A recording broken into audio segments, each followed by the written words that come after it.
everybody, welcome to the Europe Raw Vegan Party where we are bringing mocktails today. We have Wendy, Melodie, Yin, Daria and Kiko, and I am Raw Sky.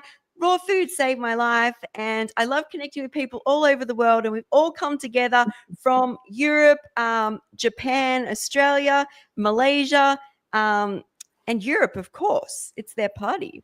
So let's get started. Well, first off, thanks everyone for coming. Hey, everyone. Hello. Hi everyone. Sky for organizing. You're welcome. I was going to start with Melodie. It's a mocktail party, and if we could show what we've bought today. So, hello, I'm Melodie. I'm Hyro, following the medical medium lifestyle, and today I bring some stuff to make a mocktail.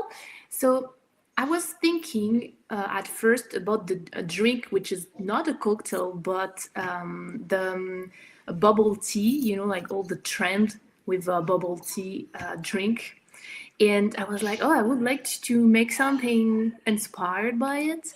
And so I put in a glass raisins, so it would be better with blueberry or something more round.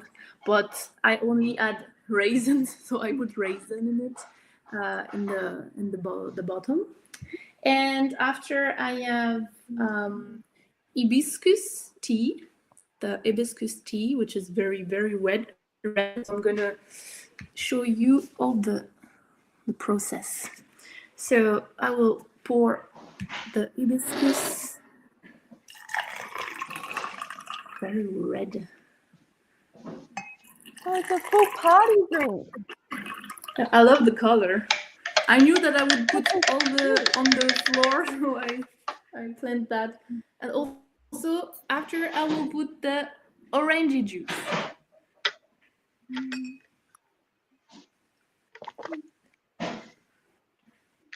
So it's fresh orange juice, and a little decoration like mint. I only have one, but ta-da! Don't drown in it. I love it. Look at that. Yeah. Cheers. So, let's try it now.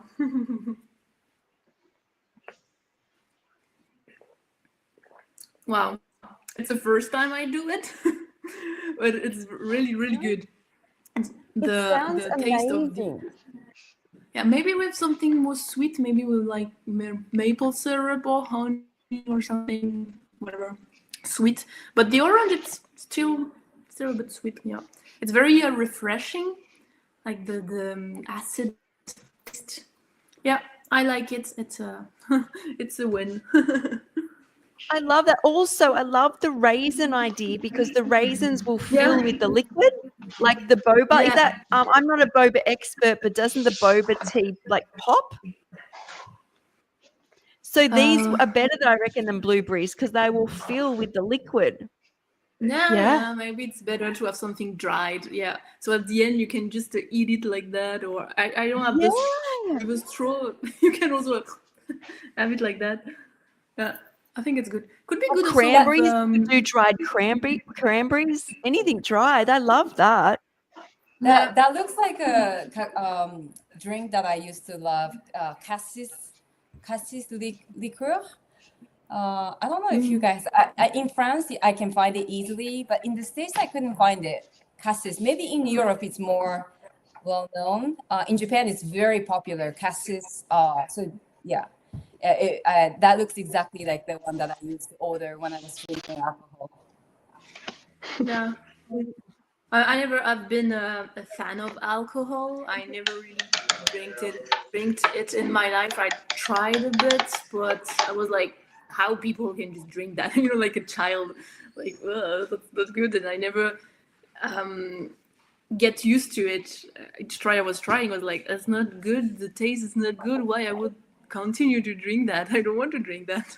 So I only was the alcohol-free mocktail, stuff like that. So for me, it's like normal stuff. Yeah, most of the time when I go to bar, I don't like alcohol. I never really enjoyed it, but I prefer ordering orange juice, and cassis was something like very, very sweet. And yeah, it's usually a social setting, but that looks so beautiful, Melody. Thank you. I love that. Can I ask, is the tea, because I know some people get like a powdered tea, was that like tea bags or tea leaves that you made the tea from?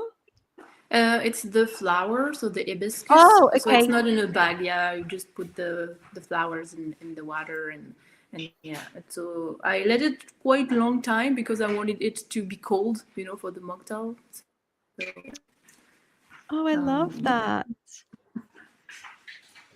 Thank you. Thank you so much. So I'll jump over to Daria. I'm not sure. I didn't ask how long you're staying today. So I will jump over to you. And yeah. Sorry, who did you say? I'm sorry, I just couldn't hear it. You, Daria. Oh, You're is it me? I didn't know Okay. how long you were staying. So you're Okay, up. is it me or not? Okay, brilliant. Well, welcome, everyone. My name is Daria.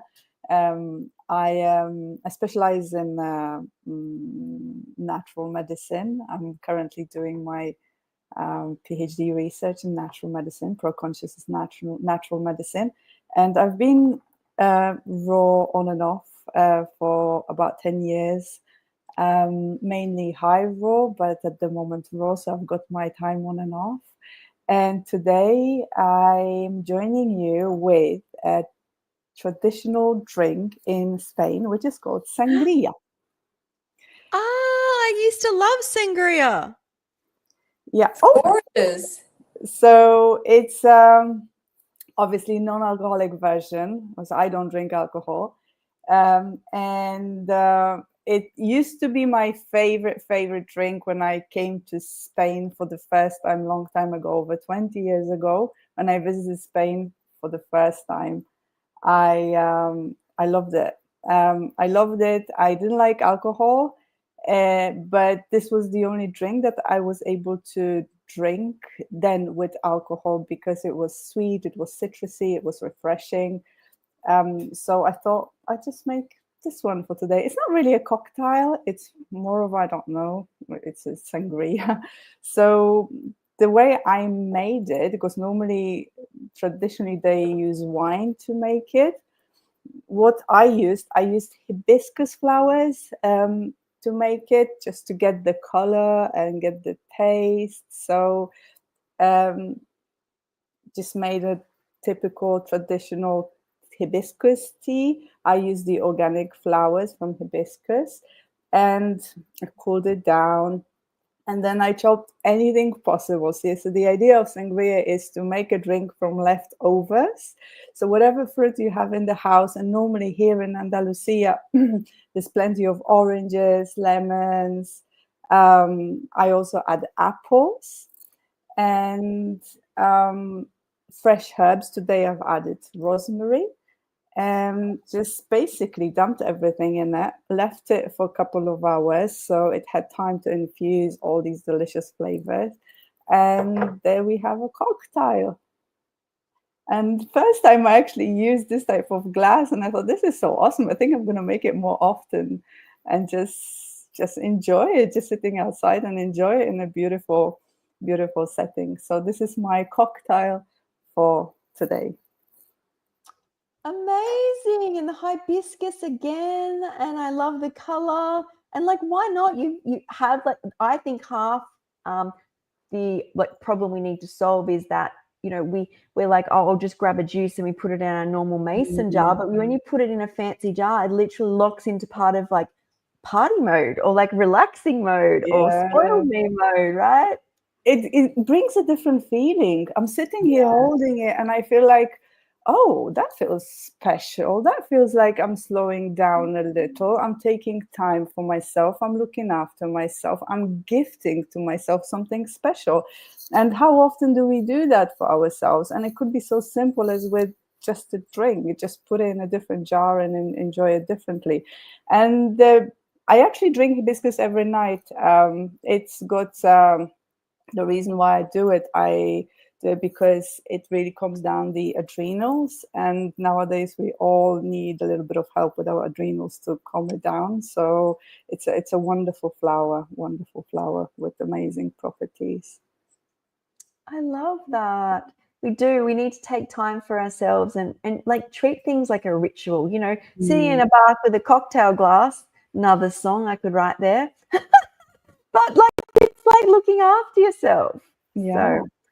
So all right. Thanks, Daria. Okay, Cheers. Wendy, how are you going? Cheers. Wendy, how are you going? Hang on. Yep. Hi. Hey. Well, I'm good. My baby, on the other hand, is still screaming, so I most likely jump off after. Oh, okay. Here. So yeah, I'm doing great. The festival is starting in like 6 days. So actually I'm squeezing this in, you guys. I was just I'm just ready here for my cocktail. So what am I making for you? I got these really nice glasses and I wanted to make something that's called a spoon. Do you know what a spoon is? No.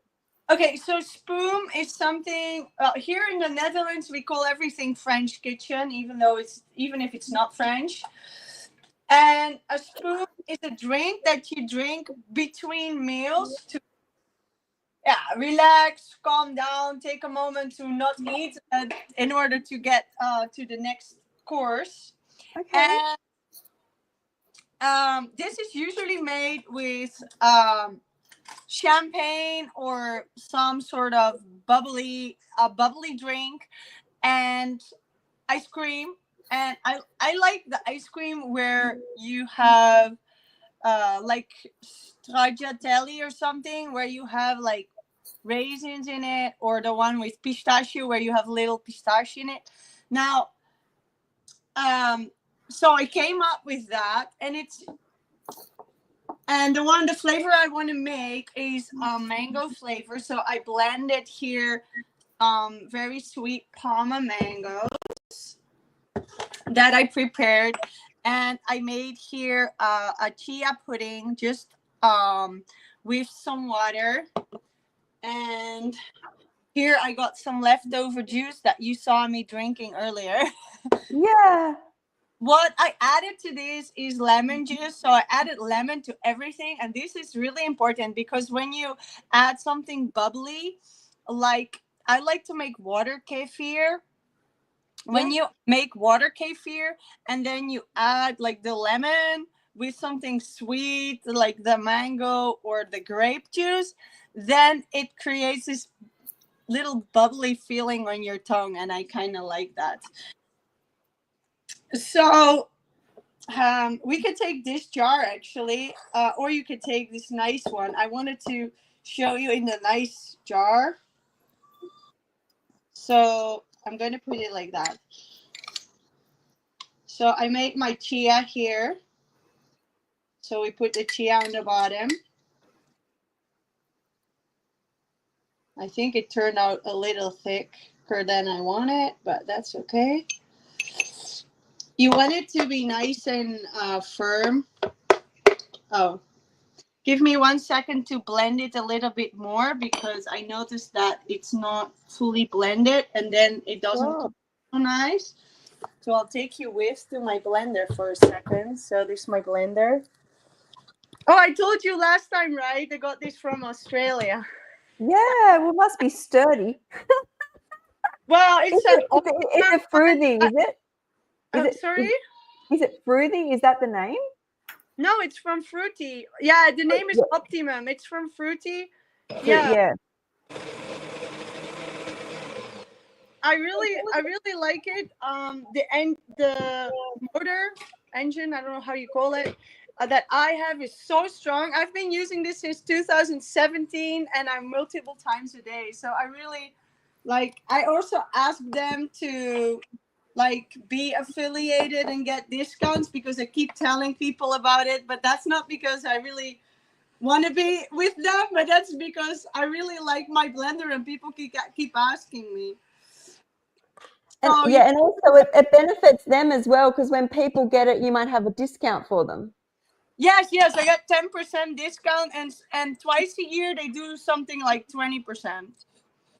Oh, well, that's good. Whenever anybody sees that, just give me a ping and you'll get a. I think the code is Wendy10 or something, but you need a link and a code, and then it works. And then you unlock the discount. Yes, and it works actually on all the products, not only this blender. I also got another one from them that actually now with Tineke. Tineke is my friend. She lives close by. She actually raw vegan now for just over a year, 100%, like super cool. Wow, you're over there influencing big time. Well, she's like, last time she came to the festival, she said, "Okay, I'm gonna keep up a year," and now she done it. And she will be the chef because she's amazing with making recipes and a kitchen. Like, she's amazing. So she's a little shy, but she lost a lot of weight and she looks so beautiful. Like, every time you see her, she's like shining, and you can really see the difference now. It makes me so happy, you know, and she's really happy as well with that. Of course. Amazing. So we've got the chia layer, we've got the ice cream layer, and this is the liquid layer. Yeah, and then you put that on the top. Wow. And so there you go. Now I just use water because my kefir is not alive right now. But you're supposed to use the bubbly, and you can actually make this and then put it in the fridge until your guests come. And because you added more sugar to the kefir, it will start fermenting a little bit. So you will have really interesting flavors when you go with your spoon in, and you stir it around and you drink it. That's what I like about Kitchen, that you can make such different flavors together. And it's really interesting that you keep like, can I actually combine this? Wow, it's really interesting. What some taste. So that's what I like about this cocktail. And yeah, it's actually amazing. So it's more like a spoon or than a cocktail, but I really like it. That's so interesting. So can I ask, so when they have this between meals, is it usually like, because to me, when something is to like make the stomach rest, to me that's like a bit of like it's got a bit of density to it. Are the spoons that people usually have as dense?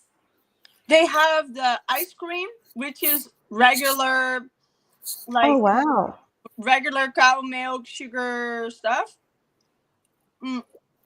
I personally think that I think my glass is actually too big. You should have the one that Melodie showed or Daria showed. You've got a smoothie bowl. They tend to come in long glasses, like the one of Melodie, like long high glasses.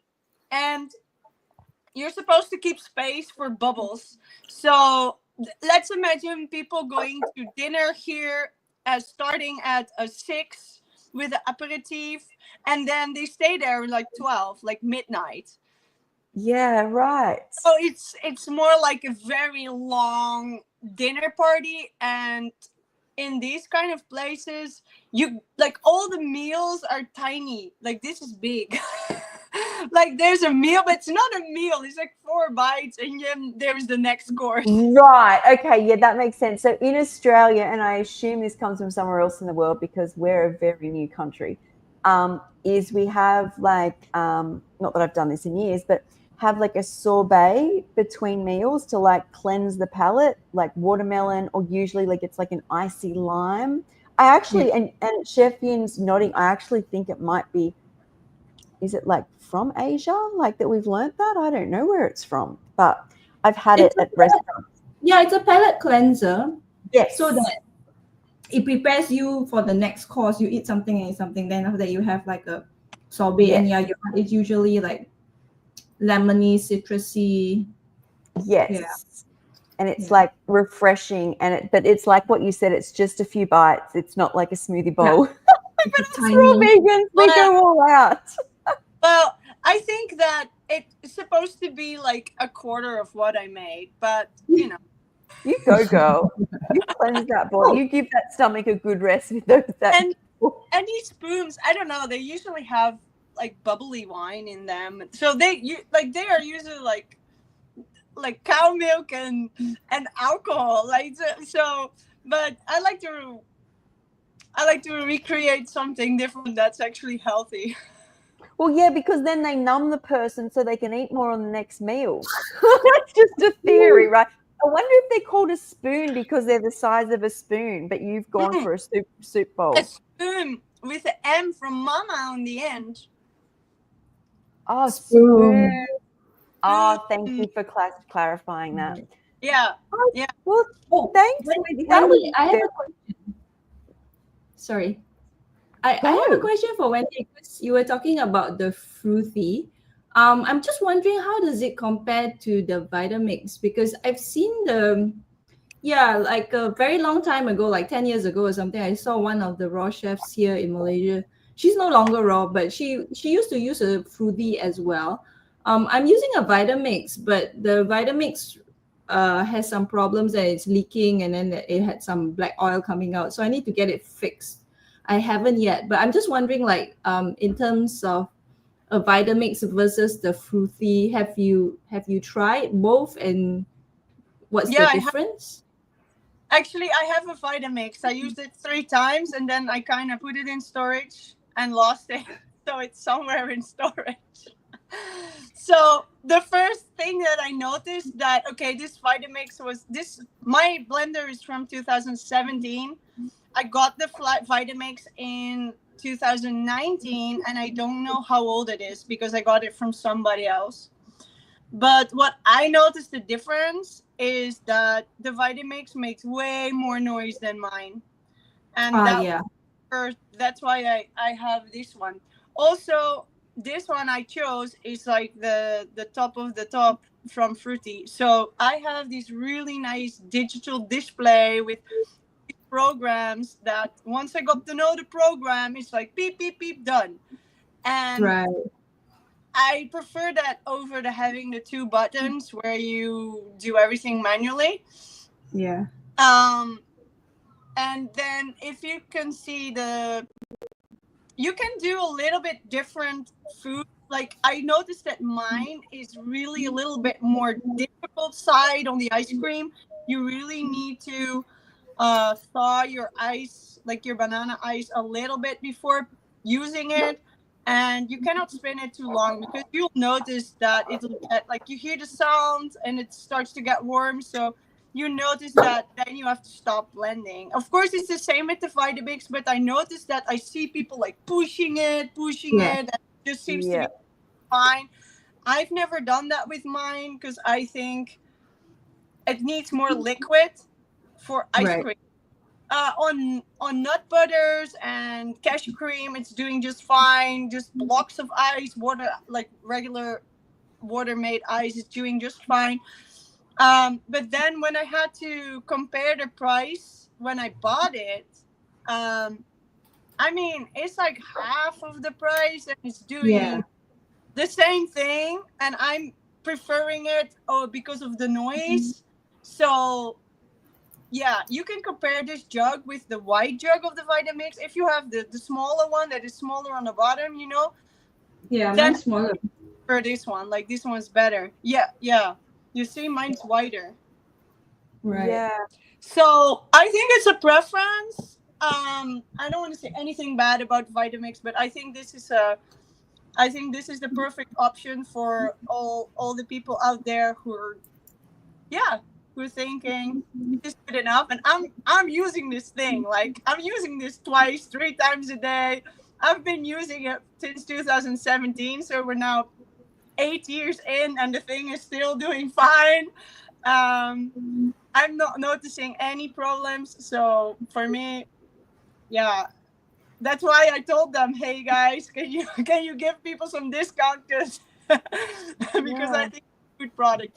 So if anybody wants to buy this, they also have like a cheaper model. I got that one too, and that one's with my friend Tineke. Like I said, I would definitely go for the upgrade and get the more expensive one. That you can also have like it's called a how do you call that? Like a soundproof cover, like really cool. It comes Ah, with then it makes even less noise.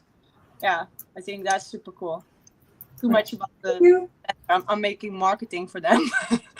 You are, but I have two quick questions now because Ruby's brought this up. Does it heat? Does it warm soup? So if I want to blend in winter and slightly warm, does it warm things? The fruity? Yeah, it's actually also in the book that comes with, like, they really promote it for people also, even people not raw, to make like soup in it, like hot soups. I make my things a little warm in winter, like my pumpkin and my dressings. Yeah, not hot. I don't like that, but yeah, you can do it. For sure. And that's something. Yeah. So Daria, as I said, she just has to go. I just wanted to bring that in. She's ducked off. She was only staying for a little bit. But I think the blender topic's always going to be a huge topic because, I mean, it's the first tool that I actually invested in. And I think as a raw vegan, I definitely don't think you need to start with one. You can still start without one. But like one of the things you're going to want to eventually get is like a decent blender. So it's like it's such a good topic, which we can always come back to.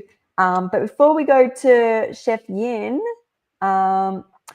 Ruby said, thanks for watching and for throwing these parties. She's watching from London. Thanks for joining us, Ruby. Thank you so much, guys. Thank you so much. Yin, did you want to go or are you still making something? Yeah, sure, I can go. So, hi everyone, I'm raw chef Yin. I'm based in Kuala Lumpur, Malaysia. You should put people up. Sorry, so people can see what you're doing. Sorry, guys. No problem. I've been vegan since 2016. I'm high raw. Yeah, and today, okay, it was quite funny. Initially, when I read, I thought it said a drink, so I thought like I was going to make a slushy because I just got my Ninja Creamy and I wanted to make a slushy. And then when I saw the poster, I realized like, oh, it's mocktails. then I thought like, oh, okay. I remember that there was a mocktail ebook in one of the bundles. Then I actually wanted to try to make them, and I never got around to making it. So I said, okay, good. This is gonna, this is a good reason for me to try out one of the recipes. So this is from the ebook Mocktail Moments by Brianna. She goes by Love Brie Energy. And I decided to make the sparkling citrus sponge. Yeah, so there you go. Oh my gosh, wow, that looks like champagne. Yeah, it's really pretty. So what I used Cara oranges. Yeah, I squeezed the juice from there. And then I used some grapefruit as well, grapefruit juice. Oh, yum. It's supposed to have some lime juice, but I don't have lime juice, so I didn't put that in. And then I use some sparkling water as well. And then I make my own date paste. So I put some date paste as a sweetener. And some ice cubes. And then I used to have a shaker, but I was hunting around for it and I couldn't find it. So I had this with me instead. So I put it in and I shook it. And then, and then after that, I poured it all out. So yeah. This is my sparkling citrus sponge. Thanks to Love Brie Energy for her recipe, Mocktail Moments. Mocktail Moments, yes. Amazing. Yeah. Well, cheers. That looks fantastic. I love that everyone's bought something different. Like, I really love that. Everyone's found something different. Everyone has inspired me to actually come offline tonight and go and buy like a set of like nice glasses so I can like my apartment with fancy juice glasses. I think I need that. So yeah, thank you. Yeah. So Lila, hey, bring you up. Sorry Hi. for everyone before this. I forgot to bring people up. Yeah, I was squeezing my eyes here, like, oh, I don't really see. Yeah. Well, I'm Lila. I'm from Finland, and I'm raw for almost 5 years now. Yeah. And today I made a green cocktail with anything healthy I usually drink in the morning. But today I combined all my morning drinks into one cocktail. What an So idea. this has celery juice, aloe vera, mint, green apples, and parsley. And it's really good. That's such a great idea. What better way to start the day than to wake up, grab a cocktail glass, and put all your favorite tasty things in? That sounds Without totally up my alley. alcohol. No alcohol, but just be like, you don't need alcohol because that's going to give you like the No best way. feeling. Yeah, I used to drink alcohol, as some of you might know. And I can guarantee this is like 1,000 times better than any drink I ever had. Yeah, and you know it's all in the mind. So when I went to Bali, and you guys, I don't know whether you guys saw lots of the reels I posted. I went to a day bar with my sister and her partner, and I ordered a shot tray of it. There was a shot option. This is why I love Bali, right? Of coconut water, coconut shot, spinach shot, turmeric shot, and ginger shot. And I got my sister to film me dancing to the music, having the shots. And then I went into the pool and I was having fresh coconuts. And then I hit the dance floor and I was dancing nonstop for an hour and a half. And everyone else, all these like younger girls who were drinking, would come in and like bursts of energy and then crash because everyone's drinking. And I'm like buzzing off all the shot. You definitely don't need it. Yeah. So you could definitely do it without. So Yeah. thank you, Lilla. Okay, Thank you. Kiko, you're up. Hang on, let me bring you up before I forget. Hi, There you everyone. are. Hi. Okay, so I'm Kiko. I have been high raw vegan, but this year I think it's been pretty much fully raw. Feeling really good. Today, I had my weekly cafe, and I just did something very quick. So I wish I had a nice cup, like the cocktail of a wine glass, but I don't have any. So I have sort of like a Mexican glass. So this is I don't know if you guys know, but it's a Japanese ginger called myoga. It's very refreshing. It's a summer ginger. It's completely different, and I grow them in my garden, and the leaf itself smells really nice. So it's just as a decoration and nice aroma. And I also grow mint in my garden. So I don't know if you can see mint and mint flower. Oh, Try not to spill over my computer. And I have a very sweet golden pineapple. So with that and ginger and mint from my garden, I mix it up. And again, like the pineapple was very sweet, so yeah, I didn't have to add any sweetener. And then the ginger gives a nice kick out of it. So that's my drink. cheers. I love it. Yes, I think after you get off, you can order it as well. We can both order glasses and be living the dream, the nutrient dream with our beautiful glasses. So let me bring myself up. It's my turn. Where's my drink? Oh, hang on. Let me just notice this drink definitely needs to be stirred. Shaken, not stirred. So let me do that. Okay, let me bring my drink up. Okay. Hey guys, my name is Sky. I've been raw vegan. I feel like I'm in I don't know what I'm doing. Like I've been I don't know, Alcoholic Anonymous. Like, hi, my name is Sky, but this is healthy. I have been raw vegan for 4 years. It saved my life. I love throwing these parties for reasons like this. Like we don't need to poison ourselves to celebrate. And this was so when I was growing up, anytime I did go out, I would order a drink called with apple juice, vanilla vodka. And that was my drink. So today I made apple juice, coconut water, and vanilla. And I called it a coconut vanilla apple martini. and I definitely need a nicer glass for this. But the flavor in this, I don't know why I don't do this more often. Like, this is why I love these parties. It gets me doing these things. It is so good. It's so refreshing. I've been sipping on it, and I think because, I don't know, maybe the vanilla makes it a little bit richer, but it's like with juice, usually I take bigger sips, but with this, I've just been like lightly sipping on it. So it's just, yeah, coconut water, apple juice, and vanilla extract. So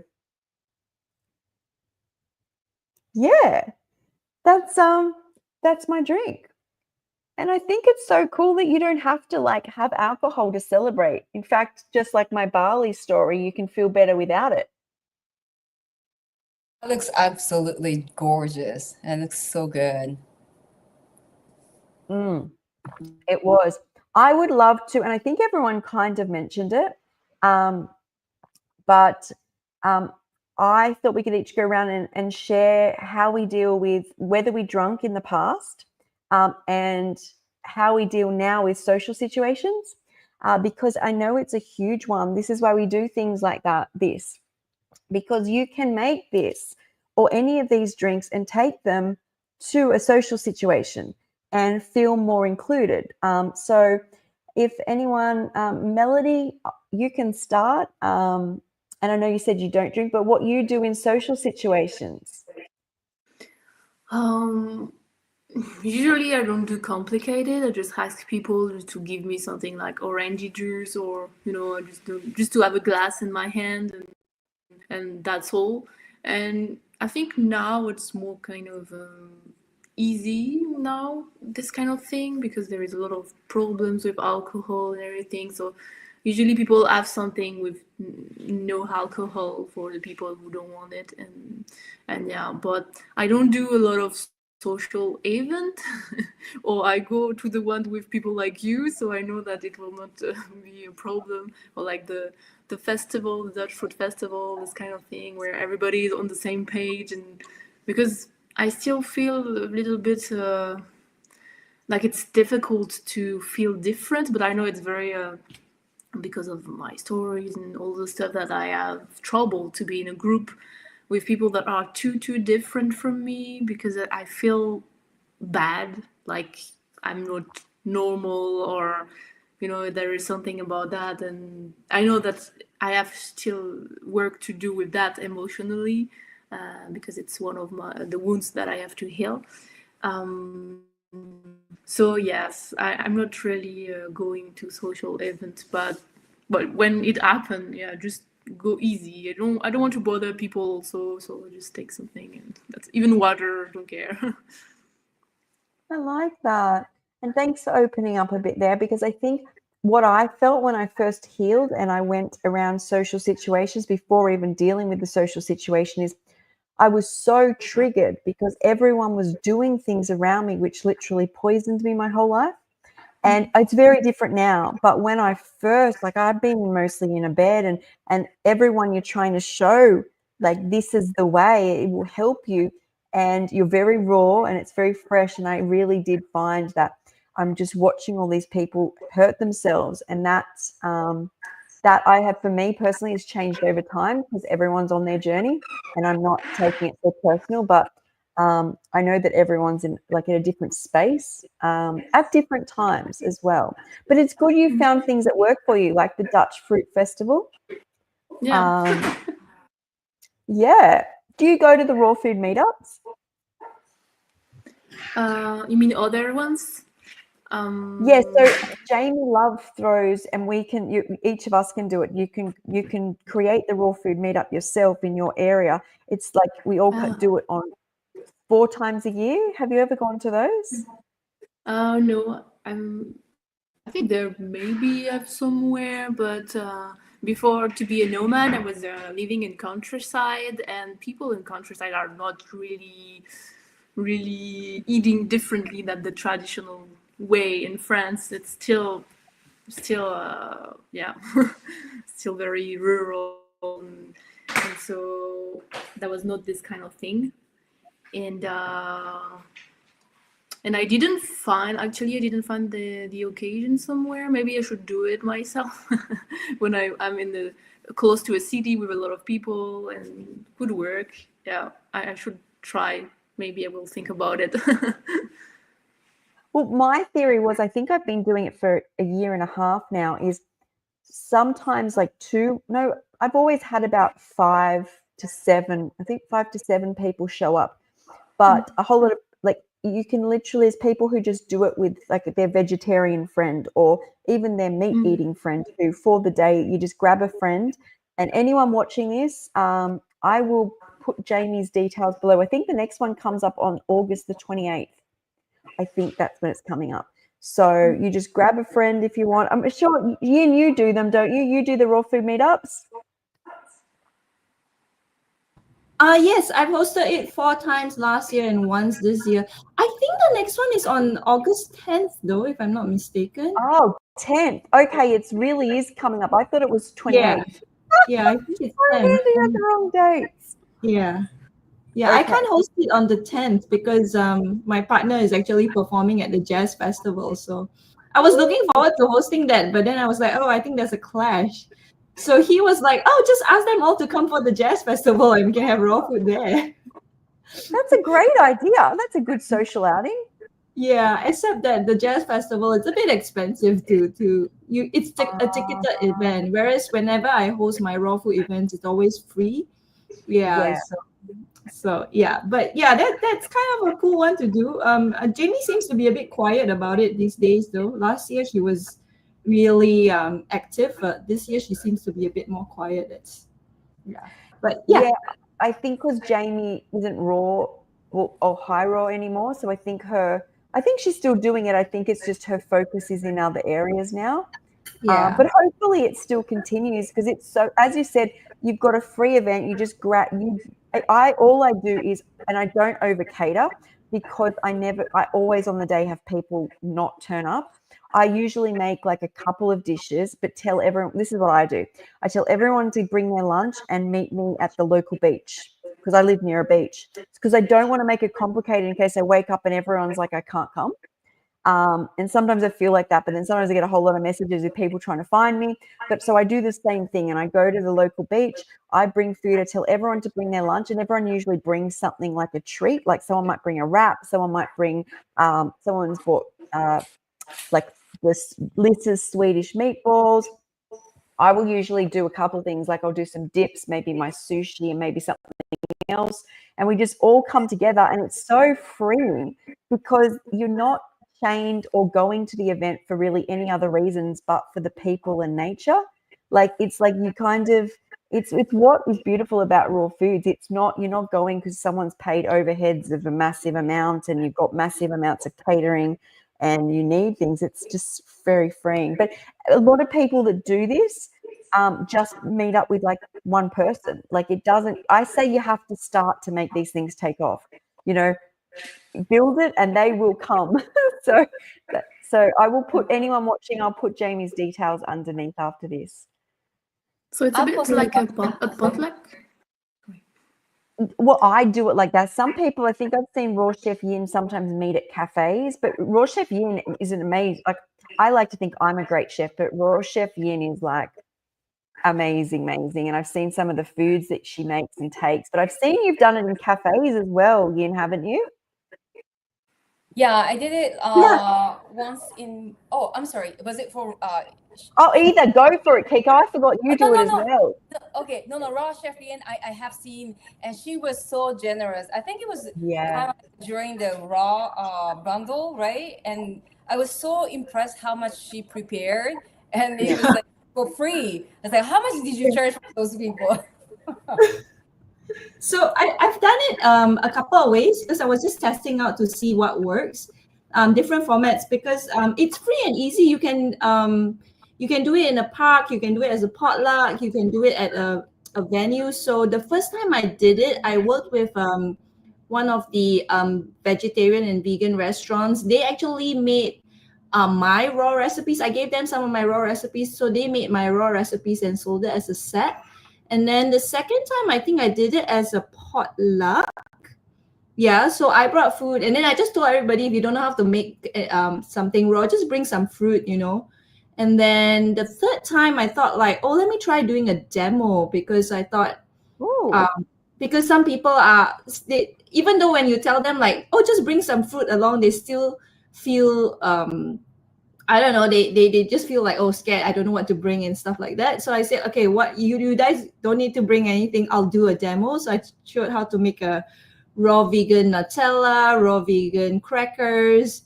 But then I realized like, oh, the demo takes up way too much of my time, and too much, it just took a lot of effort and preparation. So I think the next two rounds, it went back to being potlucks. And yeah, again, I did one like, you know, in the park by the garden, and then I did another potluck at the one of the vegan cafes. They're very supportive, and they're all about building community. So they said like, oh yeah, well, you can use the space upstairs for free, you know, anyone who comes in.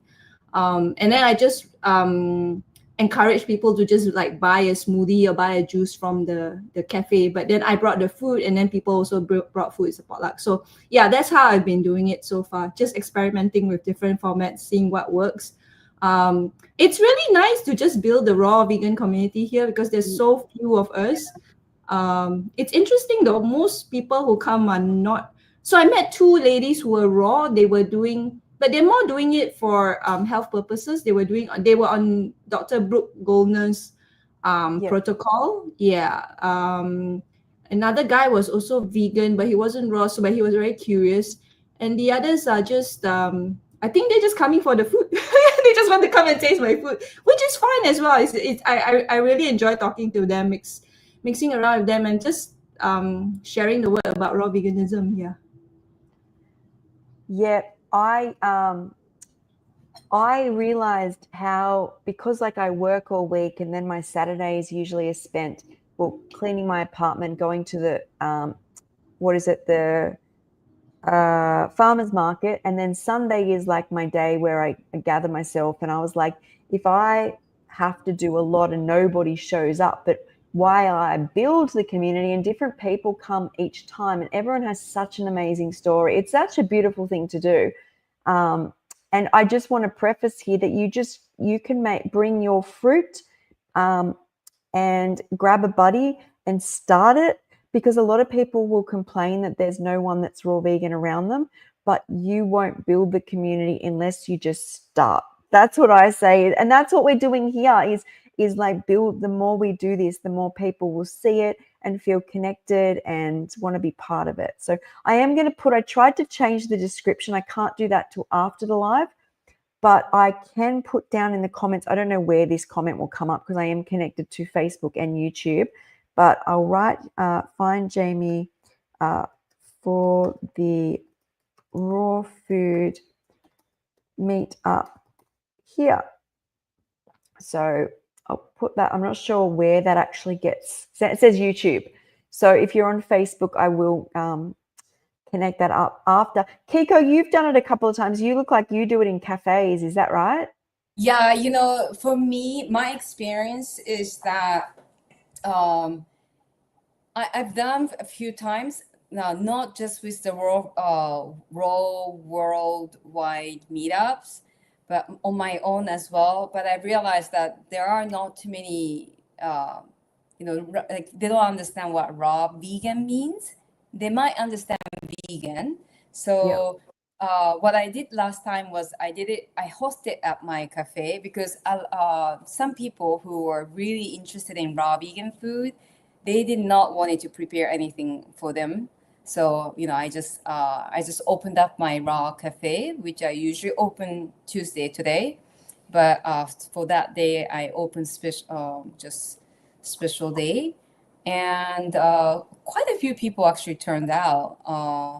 And we had a very interesting conversation. They really enjoyed my food.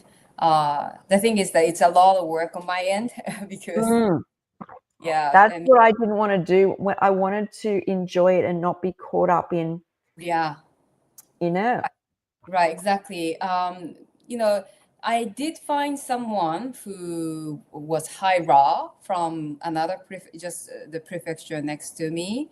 So that was a very nice find. So yeah, definitely, I definitely recommend reaching out to that, or even starting, because it's it doesn't cost anything, and you can definitely do picnic or and you never know. I would have never guessed that there would be high raw vegan, or someone who understand what raw vegan means, and I did. So, and they really others who are not raw vegan, they were looking for some healthier way to eat, and they were very inspired by this raw vegan diet. So yeah, that's pretty nice experience. And I will be hosting next one in my cafe again. Yeah. Oh, good for you. So I just brought up the Raw Food Worldwide Meetups page there. So that's anyone watching, that's the Instagram page. You can message. And as I wanted to say is it's not like, you don't make it fancy.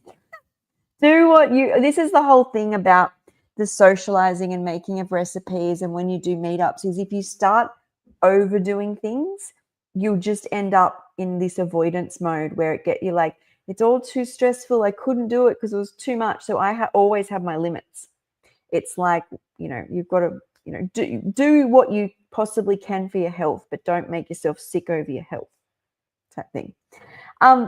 Lila, have you ever gone to the meetups? I haven't.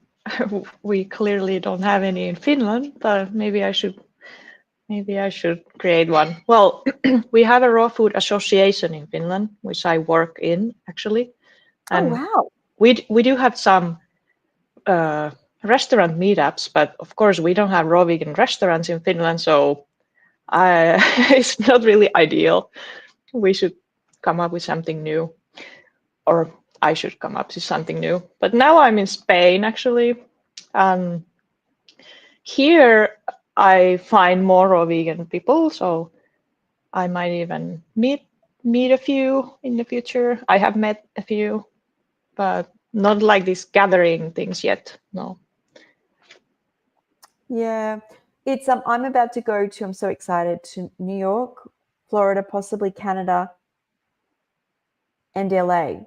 And most of those have raw restaurants.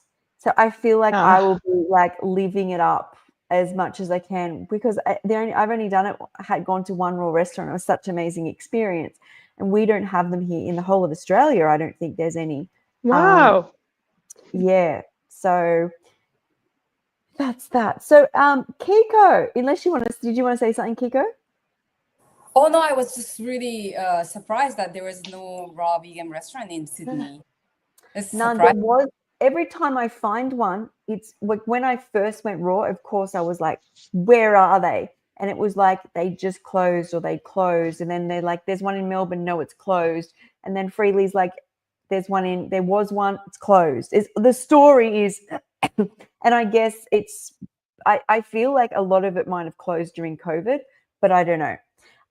But I would love just one raw restaurant, sending it out to the universe, so that whenever you want to do something, there is a place. But I think doing what we're doing here, and also creating meetups, is what gets this going. Is we can't sit and complain we don't have anything without showing up and doing it, like our little part of just in a park or in a cafe, or making a cafe. Like Kiko has her cafe. Yeah, you guys come and eat at my cafe.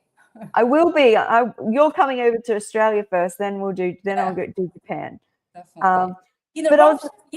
She came here.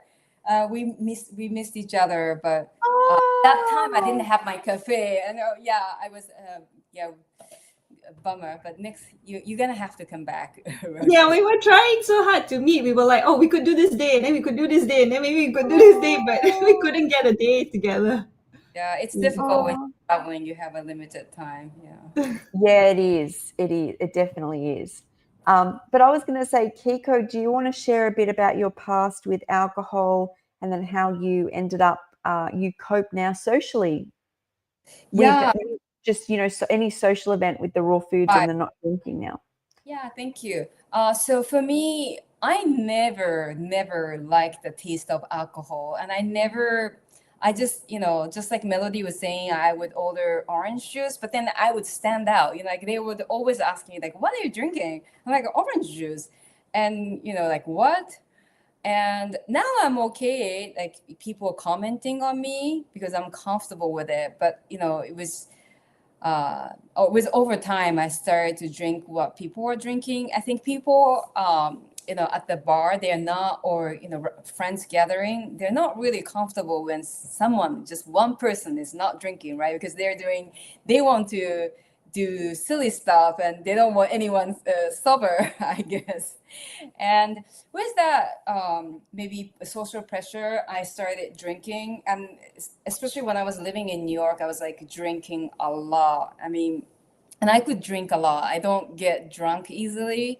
So, like, a few bottles, and it was just a norm for me. Then I realized, like, again, like, why am I drinking? It's not even tasty, and it costs more. Now it's a definite no. For me to, if someone gives me a pressure, I'll just say, well, I don't know. If they pressure me a lot, I might say I have an allergy reaction. Yeah. And I, just like Melody was saying, I don't, when I go to like the interesting, like-minded people's conference, then I like going partying with them. But in general, I don't relate to people who goes out partying. And like I like to be in bed early, and I like to wake up early and enjoy my morning routine. So yeah, I totally understand what Melody was saying on like not being able to relate. Yeah, and thankfully I don't have any social pressure on that at all with my setting. Like I don't. Yeah. So yeah, I don't know if that was a good answer. No, it's perfect. It's just everyone's point of view and how they feel when they're out and how they've coped. And I think just sharing it, it's relatable. We've all been in different situations and how it can, help each other. Lila, what about you in social situations, and did you drink in the past? Sounds like you did. Yeah, I actually, I think I was an alcoholic. I drank for 10 years, more than once a week. And it was kind of like a way to relax in social situations because I had anxiety. And I think in Finland it's quite common to be a bit distant and shy. But when you drink, you open up and start talking and laughing and joking, having fun. But sober is like a bit awkward always. That's just our culture.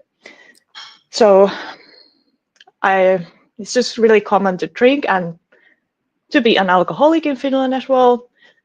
But I realized I don't want to continue like that. It's like it's getting worse, the anxiety with drinking. Like it's like a cycle.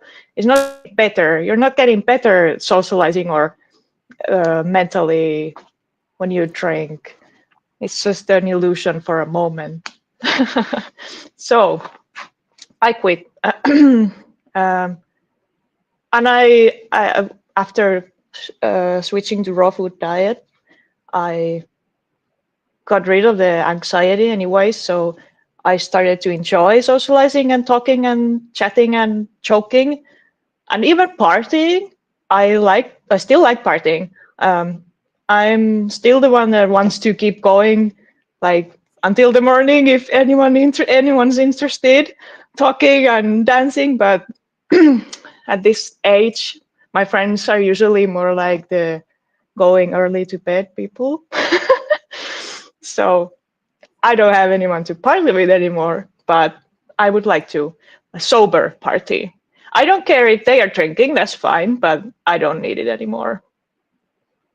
That's definitely good, and good on you for coming like through the other side and still, like myself, liking if you're in the social situation to to keep going, Mm. to enjoy it. I think Raw Chef Yin has left. She's left a message in private chat. So thanks, Yin. So what I was going to say is, so I was very sick most of my life, which I've shared. But I did, if I could get out, I would go out and I would drink, because I was already on a whole lot of medication for pain, but it just numbed pain more. But then I would be in bed for the next week after doing it. And then for like 10 years or something, 10, 15 years, I didn't do anything. But then I became an alcoholic to cope with PTSD. And I stopped alcohol when I found the raw foods. And when I made my Raw Sky website, so ROARSKYE, I built that like a social, where I shop, like to direct that, how I order in restaurants. Like I wanted to live my life. I felt like all I wanted to do was get well. And my goal was so I could talk to people, be what I classified as normal. So that meant that I'd be in situations where there was alcohol. What I've noticed and what I love is, I feel like, especially when I first would go out, is raw foods makes you feel electric and you glow. And I always used to feel like, I don't go out as much now, but like I'm representing the vegetables and the fruit when I go out. Like when people are like, why are you eating that? Like I feel like I become the center of attention when I'm out. And I like that, because I'm like, I'm trying to teach people in the world that, look, what you can still come to these places. I appreciate the architecture in restaurants more, the conversation more.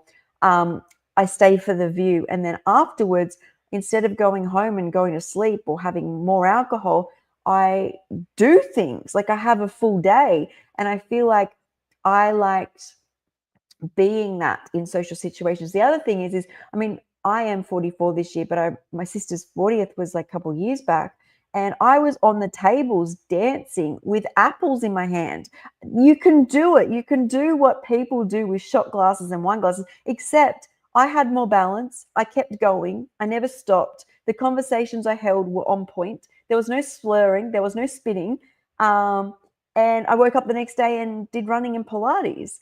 And so it's like, if you want to do it, like you're saying, Lila, you can do it, but at a whole new level. So like if you're out and you're having one of these cocktails or mocktails, you're literally giving your body electricity, right? And so we should be celebrating like, cheers, Kiko, let's go dance because we're full of nutrients, not like let's have a shot, slosh ourselves, damage our liver, make our consciousness not great, self-harm, and like dance like we don't even remember. Like how, like I especially when you first go raw, you guys can probably relate. You're like, how did society get to this point where like the celebrations are numbings and poisonings? And I'm very accepting people are on their journey, but my journey is to dance on tables with apples, go to Bali, go to clubs and have shots of coconut and be dancing for ages and like represent the food. So like, I love it, but that's my personality. Like that video you sent me, Kiko, of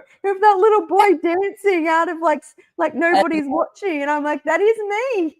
But did you notice that behind him, everyone was trying to follow him? Yeah, because he was having fun.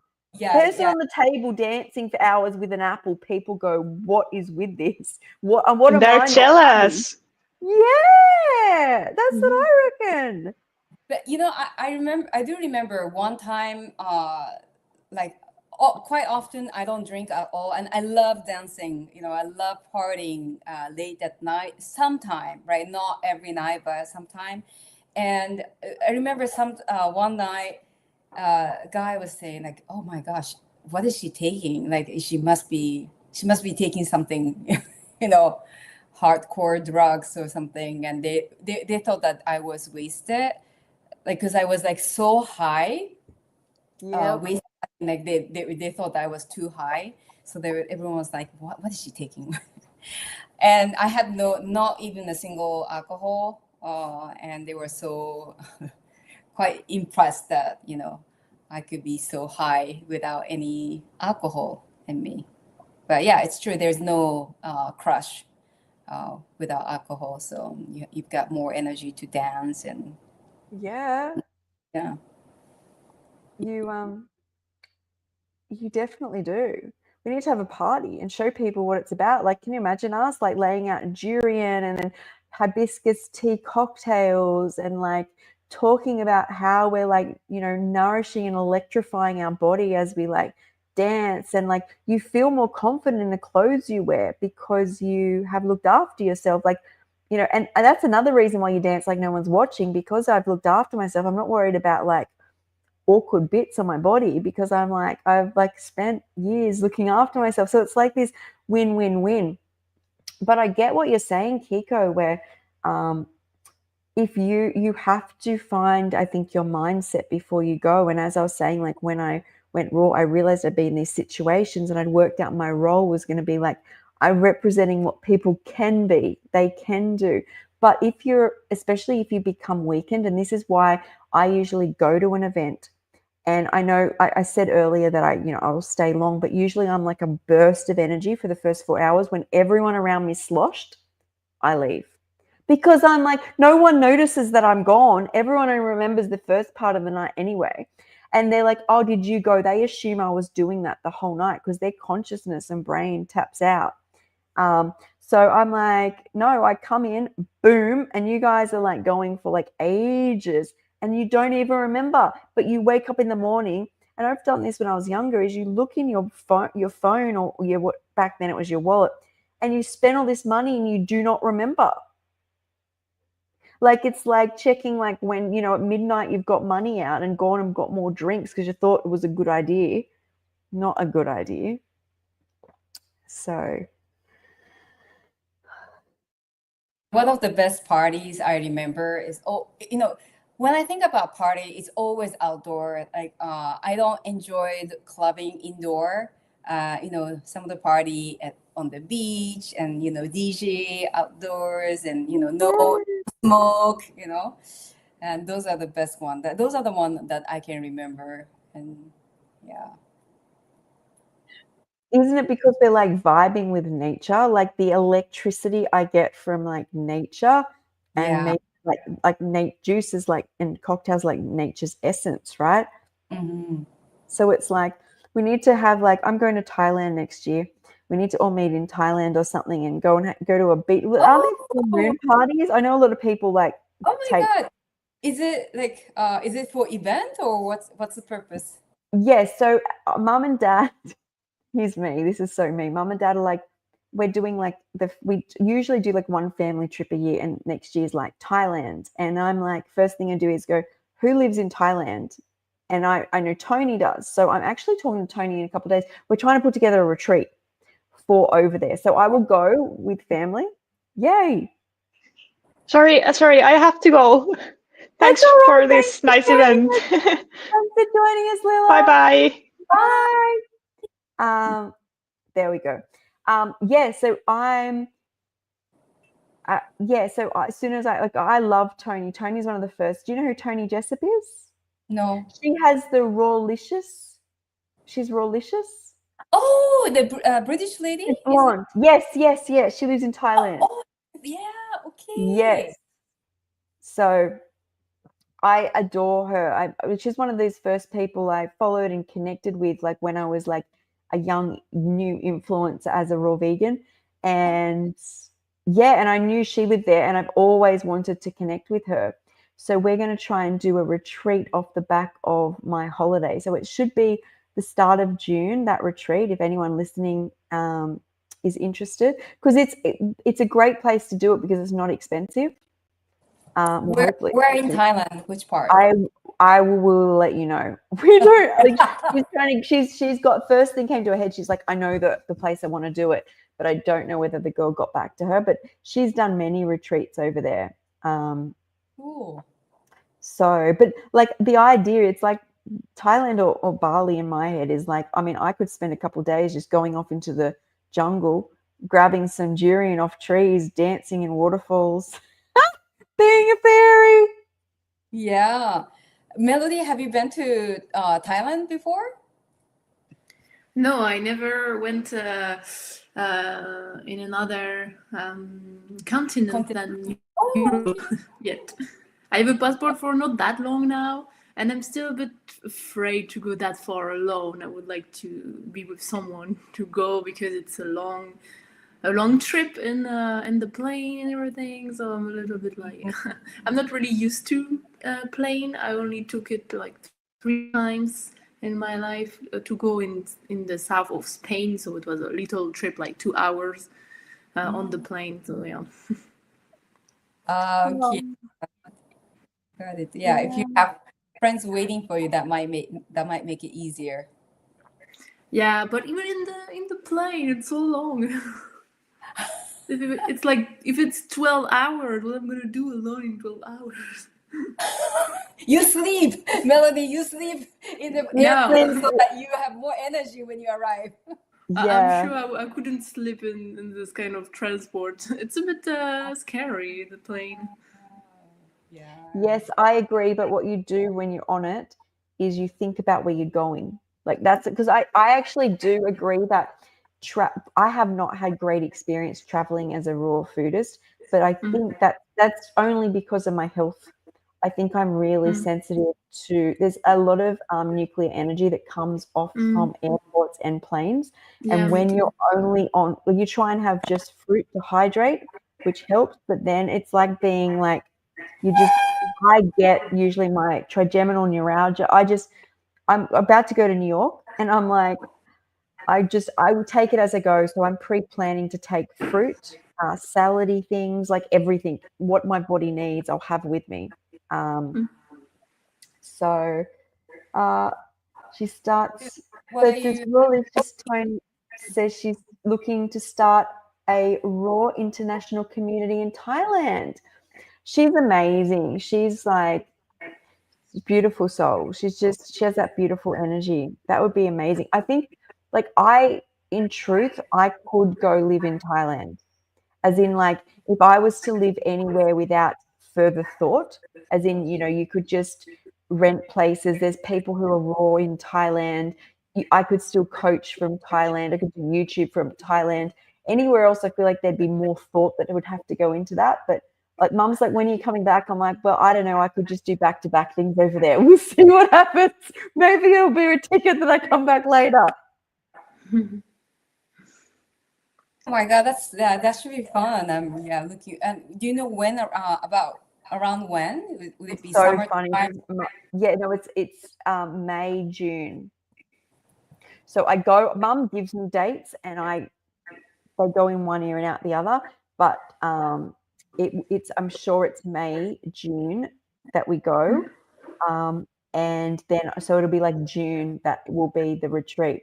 But like technically I feel like that's a place, if I enjoyed it, that you could stay a while. Like it's not hard it's not going to, because Australia dollar is not the best. But it's not over expensive. Like you can get cheaper fruit. There's probably a lot of people you could connect with and just even stay with a bit in between doing retreats or something. I don't think it'd be a hard place to be, is what I kind of allude to. Like, if I move to London or Japan or like New York, or I feel like you'd need to like, there's not going to be a lot of support there from raw vegans. You're not going to know. Like, I just feel like, if you've got trees around you, you're happy. Well, you've got support from me in Japan. Yes, I do. That's true. Anyway, I may on the way back from that come and visit you. Oh, cool. Like whether it's before that or after that, that makes sense. I think. I don't know. Mum's was a travel agent. She can think about that. I might do around the world raw vegan international tour, raw sky on tour around the world. Oh my God, so nice. That's great. Okay, so yeah, go ahead. I was just going to say, Ruby said, do winters in Thailand. That's not a bad idea, actually. This is essentially what I'll be doing. Yeah. Oh yeah, for you. Yeah. For me, I usually go during I've gone to Thailand quite a few times, and yeah, definitely my favorite time is to visit during the winter time in Japan and enjoy the tropical fruits there. Oh, I'll probably feel like it's like a wonderland, right? Because even in Bali, I was supposed to meet up with Jeff Juices, but I wasn't well on the last day. Probably ate too much durian. But what I was trying to say is I was still buying a lot from supermarkets and not much and from the side of the road, not getting into the jungle. But I feel like when I get to Thailand, I'm going to be like right in there, like freshly picked. Know the people that I need to get it off. Though Mum keeps saying that there's a buffet in the hotel. She's like, it's included. And I'm like, no, I don't think I'll be out in the bushes. I'm into the jungle, bringing my own durian in. So, where would you travel to anywhere in the world, Melodie, if you could travel there? It's a very hard question because there is so much amazing places for the fruits, as you said, but also for kind of magical places. I would like to see the places where the energy is the highest, like Ooh, like ley lines. Like vortex places where there is like energy vortex where you can just connect with yourself in an amazing way. And I actually started to do it when I went in Bosnia. I was I went to the pyramids. They discovered there was pyramids there, hidden, and so I went to volunteer to help for the pyramids on the archaeological site. And the energy was really, really special, and it really helped me to reconnect with myself in a very hard time. And so this kind of places, or what can really make me want to come to really feel this, it's like magic, and yeah, it's very special. We have so many of those places in Japan, and like a power spots. Like they even have quite a few books of power spots. And because we have like shrines and temples, and usually shrines and temples are like surrounded by nature. And yeah, a lot of people are visiting those power spots. And Wow. Yeah, it's not quite like Americans don't talk about this, but like every Japanese people would know about this, like so-called power spots. Yeah.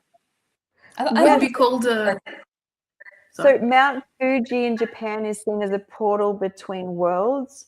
It says the Bosnian pyramids is a controversial site where people report healing and EMF frequency anomalies. This is really interesting because I've always been fascinated by these places, but imagine being there on raw foods. Like you feel it at a different level, hey?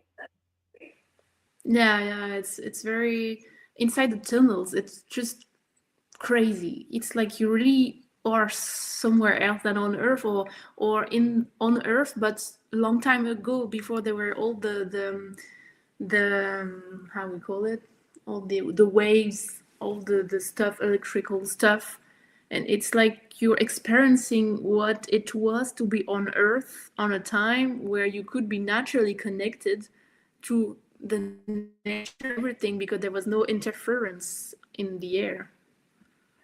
Yeah, so I have this theory, especially when I first got well, it was so strong inside me that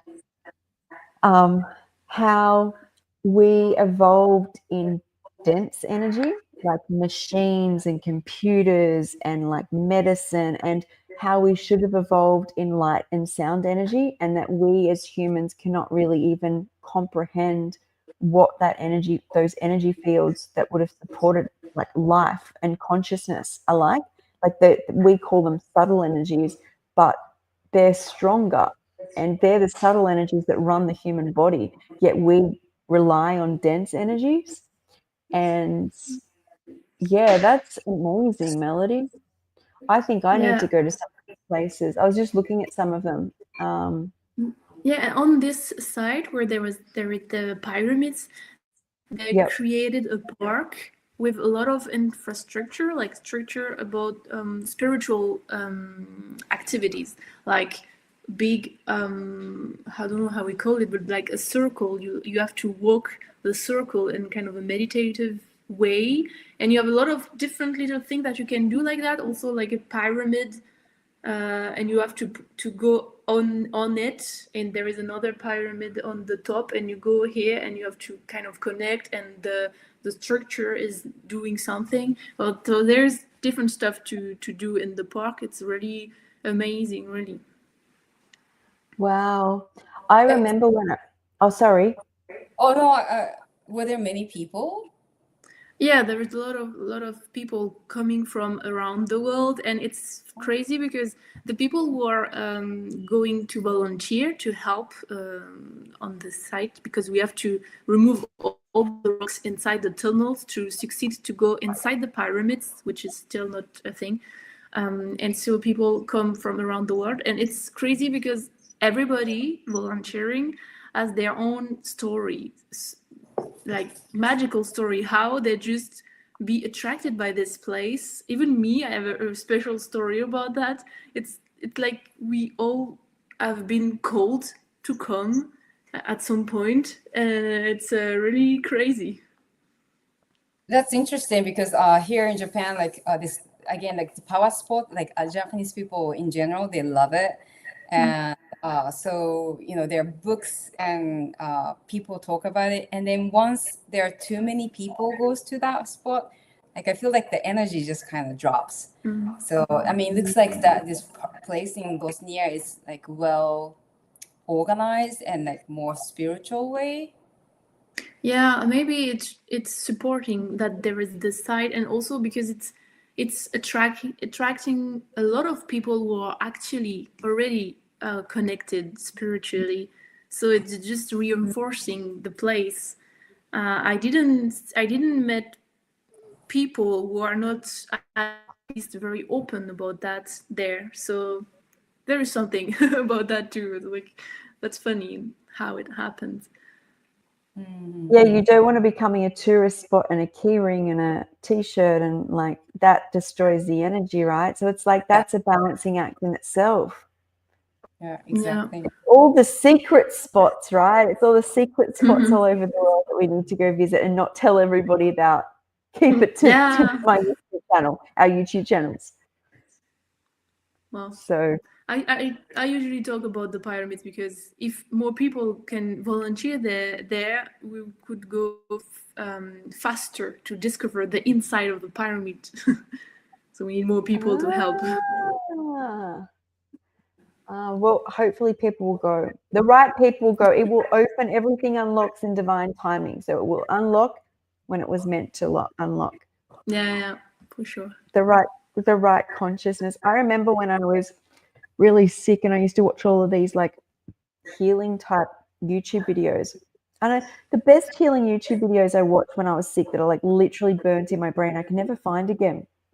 It was this amazing documentary on how in Egypt, how when somebody started to feel off, like I'm assuming before they get gut issues and brain fog, and there was never autoimmune diseases, because they go to this like chamber where there was, I don't know what these people were called, but they'd recalibrate people with sound waves. So they'd stand in like a dome type thing, and these people would, I can't remember exactly what it was called, but like ding something and like recalibrate the human body, because we'd come out of like sync. So bye Ruby, thanks for joining. And I wish I could find it because I think it's so fascinating. And I think when you've really worked on yourself, that you spend time in nature, you're exercising, you put good food in, and then to have a recalibration feels like just what I need. Yeah. A little bit of a tune-up. Yeah. Which is probably what people get from these sites that they visit, right? Yeah. A lot of people go for the healing properties, and yeah. Yes, that would be so cool. Imagine you could just travel the world to all of the best world healing sites and just like heal hop, heal and toe, heal and toe, heal and hop. Just hop around the world healing. That's what we all should be doing. It should be the normal way to be in our environments. It should be like when someone comes to Australia, I know where all the healing spots are here. And when I go over to Spain or France or Japan, is you guys know, and we're like the secret keepers of the healing spots. Well, I think the beach across the road's pretty good. I feel like I've done a lot of healing there. And then, like, I feel like in the end, at the end of the day, when I healed in my darkest hour, I used, when you have nothing but what is right in front of you, the strength in nature, no matter where you are, is so immense. It doesn't matter where you are. Like, even like as I said, I've talked about when I've been in psychiatric units and they don't let you out for weeks and you get a little courtyard. You make sure each day you take your shoes off and your feet get in that dirt. And then they think you're crazier, but you need something. Like, power of nature, no matter where you are in the world, is incredible. So we should enjoy. Can I ask, Kiko, what are you doing there? You look like you're, I don't know what's going, you like serve people. Yeah, I'm sorry about that. No. I'm preparing for tomorrow's raw party. Yes, anybody watching, we're backing up this part. We are party chicks. Kiko and I are crazy party girls. We're backing this up in it's like 12 hours time. I mean, you asked the perfect question because we are announcing for our next party. Yeah. But, yeah, I mean, I'm preparing something that it doesn't quite taste right, so I'm just adding and adding. We'll see. I have to dehydrate it, so we'll see what comes out. But yeah. I'm sure it will be amazing. Mine's a little crazy. We've got an experimental raw party tomorrow. So this was the Europe leg of the party, and then we go and have sleep, or we stay up all night drinking mocktails, and then we just we have this experimental party tomorrow. And I loved it that Daniel McKinnon reached out, and I'm like, yes, as if it would be an experimental raw party without you here. So he's the man who does the purple and blue and pink recipes. So every time I'm so inspired by everyone's recipe, and it really helps me for my cafe. Then I get inspired. Yeah, I learn when I do like the raw vegan bundle, and at these parties, I learn so much. It's so incredible, actually, when a whole group of people with so much knowledge on the same topic come together, because it's always different. Like, what they have that's kind of like we're talking about these secret, sacred healing spots. I feel like nature's infusing us where we are with our information, and we get to come to these parties and share that. And on that topic, what are we doing for the theme for next month? For the Europe party? Melodie, what are you thinking? I don't know. There's so much possibilities, but lately I've made like a little appetizers that was very, very good, and I was like, could be something that I can present, for example. So it could be like hand food, like food that you can eat with your hand, for example. That's a great idea. It is. It is. It's really helping. I feel like, well, I'm going to go buy fancy glasses and do that for myself more, because it is the feeling you get when you hold like a nice drink, because it's like self-care. Nice drink, do a face mask, have a hot shower, put your favorite song on, light a candle. I feel very relaxed thinking about that. I could do sky spas. So I like that appetizer idea. I've never done the appetizer one. I think I've done an ebook in a bundle. I put in a recipe for an appetizer. Oh, I did. That was a raw vegan bundle a couple of years back. I did actually back then. Then I did. I froze cabbage rolls and filled them with avocado, grated carrot, some cabbage, a bit of this, like, I think it was like a sweet, savory sauce. It was meant to be like the rice paper rolls, basically, because when you freeze the cabbage leaves, they go like rice paper rolls. And I did that. It was for an ebook, but then that's only a gift for the people who buy the bundles that get those secret recipes. So yeah, that's a good topic. We'll do appetizers. I like that. Are we going to say something, Kiko or Melody? I What's up? just Sorry. said that it's a great idea. It is a great idea. So Are what we, does everybody? Are we done? Are we Sorry? almost done? Because I will have to go soon. So are we almost Yeah, done? yeah. We usually go for 2 hours, but everyone's been falling away, so we can wind this up. Thank you so much, everyone, for coming. Thank you, Kiko. Thank you, Melody. Yeah, thank you to hosting us and giving us the Yeah, thanks. opportunity to.